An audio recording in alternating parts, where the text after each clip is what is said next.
All right, so it was a little bit of a delay for us to start the Periscope tonight, but we are back in the Turf District. Welcome back to the Turf District, and we are here for episode 60. That's right, up top, my brother. Yay! All right, how you guys doing? Welcome to the Eskimo Empire podcast. Geez, I can't say it now either. Sorry for the bit of a delay. But we were busy interviewing Mr. Rashad Ginty for the podcast this week, and it was an incredible interview. Definitely want to be listening on Wednesday, because the guy doesn't hold back at all, and he is just a fantastic. I'd watch, says Leanne, of course. That's pretty good. Yeah. So anyway, let's get Franklin framed properly there. Okay. It was an incredible interview. Let's get the other guys in here so that they can tell us more. Let's start with UT. Hey, how you doing? Excellent. And you were actually able to get out to the watch party yesterday. You know, that place is a really nice place. The service is good, the food's good, and the crowd that I was with were also good. We had a great time. We had a wonderful time. Excellent. Saw all the podcast family there, and yeah, I felt bad I couldn't make it, but we missed you. Nobody wanted me there. Trust me. Oh my. To your immediate right, it is Superfan as always. There's the jazz hands. Oh, there you go. Give the people what they want. Oh, geez, Leanne said UT fire truckered a lot. That's wow. I did. You did. Oh, well, we have lots to talk about. Exactly. Yeah. Jazz hands. Everyone's all excited. Yeah. It's true. Boys, what'd you think of that interview with Rashad? It was just in stitches the whole time. It was incredible hearing the passion and the joy in his voice and just the excitement. And he loved his time here as much as we loved watching him play on that field. Absolutely. You know, I just wanted to keep asking him more questions. Yeah. You know, because he wanted 3-hour podcast. Yeah, exactly. he wanted to answer everything we asked him more. So yeah, you know, that was fun. Well, and the nice thing is, he did say that he would like to come back. He wants to do it again. He thought he had a good time. He wants to come back to Edmonton as well. He comes back in the Turf District. When he's here, I mean, we'll have the donaires right here. Yeah. We'll have a lovely glass case we can get reserved in. Thanks. Stuffed in a playful pose. Thanks for exactly. Yeah, no, in the 3-point stance. Yeah. He said he was coming in 17. Yeah. So absolutely. So he wants to come. Summer probably better for. Yes. Yeah. That's right.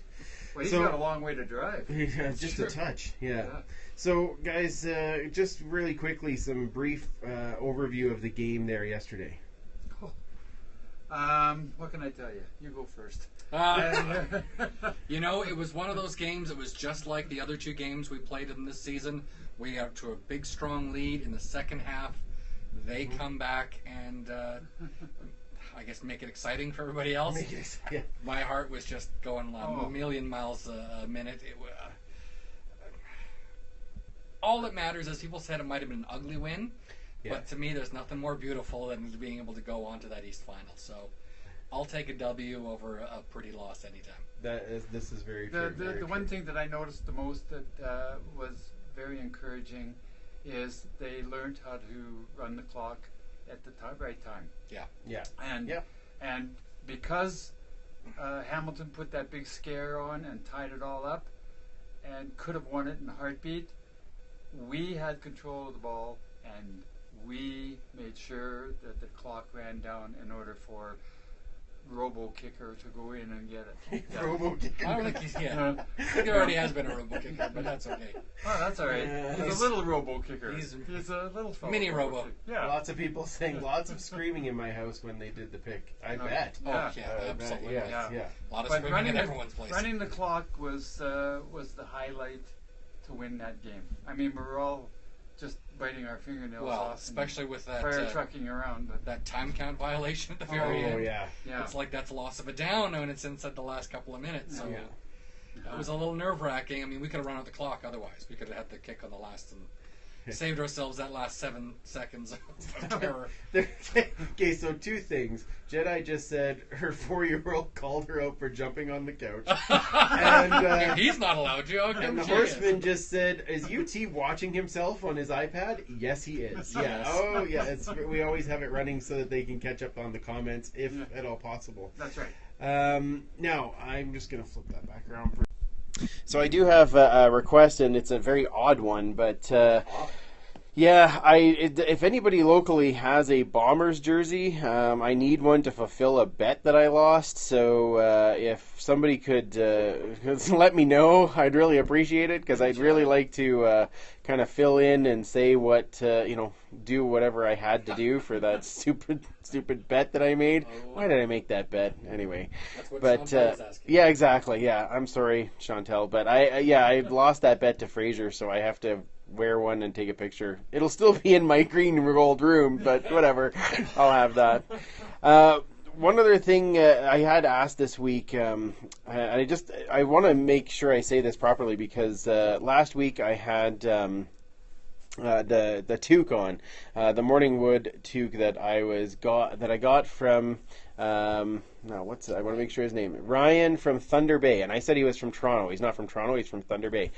And he asked a question here about the Turf District and kind of where the idea came from, and was there a piece of memorabilia that kind of started it all, and of course the paint job. And so I'm going to show you the piece of memorabilia that kind of started a lot of it for me. It's right over here. That's right, in Turf District history. It's this one right here. So this is from 2003. When the boys were at training camp, and that was a big one for me.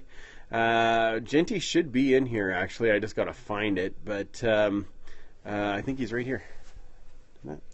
Anyway. Sure. But it does have Ed Hervey, it does have Jason Moss, it does also have Hugh Campbell. And that was a big one for me to start collecting more of this stuff. And turf. And, of course, defend the turf that we talked about with Jameson. That was kind of where things started as far as me collecting things. As far as the room is concerned, when I started the podcast last year, we used to be in the small back little corner of the basement. And this room that we sit in now was a storage room. And last year when I went to the Grey Cup to finally see the boys win it live, yes, and as Jedi said, it was the scary room. That's what we called it. Now it's beautiful.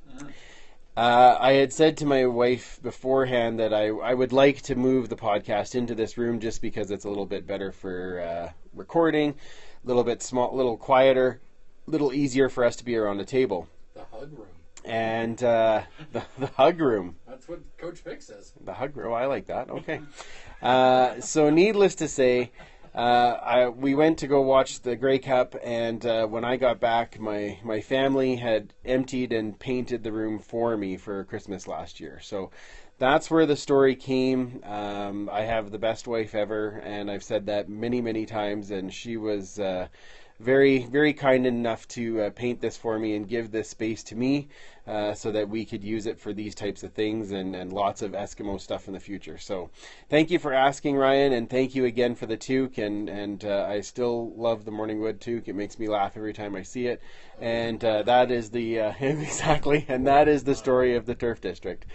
So quickly before we move on, let's talk about... we had this question last week, but we didn't really get a chance to get to it. So, actually, I'm going to start with you this time, Superfan. So, we've obviously got a lot of receiver talent, and I do need to ask, I guess, next year. Ryan, your morning wood makes you laugh. No, the toque that say anyway. Okay. Oh, podcaster Ryan, so funny. Superfan. Who do you see as our 5 starting receivers in 2017? Okay, well, we're all going to assume Darrell Walker is going to be playing down south. I'm guessing so. So he is definitely going to be out. If I had to guess, we're going to have 3 imports and 2 non-imports. I don't call them nationals and internationals. Yes, I noticed that, yeah. What can I say? I'm old school. I barely believe in fire. Yeah. So I'm going to say our import receivers will be Darius Bowman, obviously. Mm-hmm. I think we're going to see, obviously, Brendan Zylstra. He's had a monstrous second half. Yep. And, a couple more games, he would have been our candidate or a stronger candidate for Rookie of the Year. He was our candidate. Yeah, absolutely. Probably could have got 3 in a row there. The third one, I've been bouncing back and forth because I think back and forth. Easy for you to say. Nope. Between Mitchell, I think Bryant Mitchell had a phenomenal game a week and a half ago. But I think with the investment in Vidal Hazelton, that's going to be a strong possibility to be that third guy. Mitchell coming in as a backup, especially with Zylstra able to return punts. For the non-imports, this maybe Getzlaff's last year. Corey Watson has been really strong. If Kuhorn can come back strong, I think he will have that last spot. And then we've got guys like Nate Adjay as backup, Devon Bailey. Yeah. We've got some really strong backups as well, Anthony Barrett, that kind of thing. But those are our starting 5, I think. Okay. UT? What he Disagree. What he said. That was easy. I was going to mention Hazelton and I was going to mention Zylstra. I'm waiting at the bit to see Hazelton play because I think he's a good asset to have, and I like the idea of having Zylstra do punt returns as well. And if we can keep the core of the team, I know that there's going to be a few shuffles, but if we can keep this core of the team as much as we can, we'll do well next year. No problem. Absolutely. I think what a lot of people forget, too, is that last year Darrell Walker won for Rookie of the Year. Yes, yeah. But who he was up against was Vidal Hazelton. He was the East nominee. So this is a guy with a really strong pedigree, had a phenomenal year last year, was still doing very well in at Toronto. The beginning, So he's got such an amazing talent. I can't imagine how we could not work him into that lineup. That's right. Yeah. I love what Mitchell did and what Mitchell brings to this game. He's got some amazing speed. Yes. And it's something you can't teach, right? Well, it's always fun to watch Hazelton at practice. Oh, I bet. He's lots of fun to watch. He gives it 150%, and I think he'll fit right into the Eskimo way. Excellent. Yeah. All right, well, while we're focused on UUT, let's get our Empire Points update, shall we? You're not going to answer the question? You answered it for me. Oh, There's nothing more I can add. That's what I said. That's what I said, what he said. I am just the host. I don't answer anything. Okay, go ahead. Okay, well, Nobody cares about my opinion. We have Leanne in first, and we have Chris Papaduck in second, Chantal Jedi in third, Coach Vic in fourth, Chris Curtis in fifth, and Joe Pritchard in sixth. Now, wow. Just want to say that between Chris Papaduck and Jedi, there's a battle going there. There's 20, 30 points all the time different. Yeah. They're catching up to Leanne big time. Oh yeah. They're only about 30, 40 points away from her. And Vic's got a little work, but he's doing quite well. All right. Yeah. So the battle is going on strong. Awesome. Big time. I love how Papaduck just said, "Love you, Chantal." They're getting close, all right. Yeah, it's fun. It's fun to put the stuff in, and it's gonna be good. Jedi just pulled the Han Solo answer. I know you do. That's awesome. Is it a surprise someone named Jedi is pulling a Han Solo? That's right, exactly. Mike, update us on the Twitter awards. Yeah, so the CFL Twitter awards are open and running now, and they're going until Sunday. So we do need your help, Empire. That's I'll right. jazz hands all night long if it'll help. Just go to at CFLTA. No, T Awards. Oh, sorry, CFLT Awards. Sorry. Close enough. That's it. I know you like TA. Okay. Carry on. Yeah. You're welcome, Leanne. Thanks. Yeah, exactly. Just go to CFLT Awards and vote. I see there's been a huge flurry of activity tonight. We appreciate all that help. Thanks, and you guys. thank you very much. And Fantastic. And go Empire. Yeah. That's awesome. Yeah. That is fantastic. Oh, come Oh, and there we go, flippy do. All right, beautiful.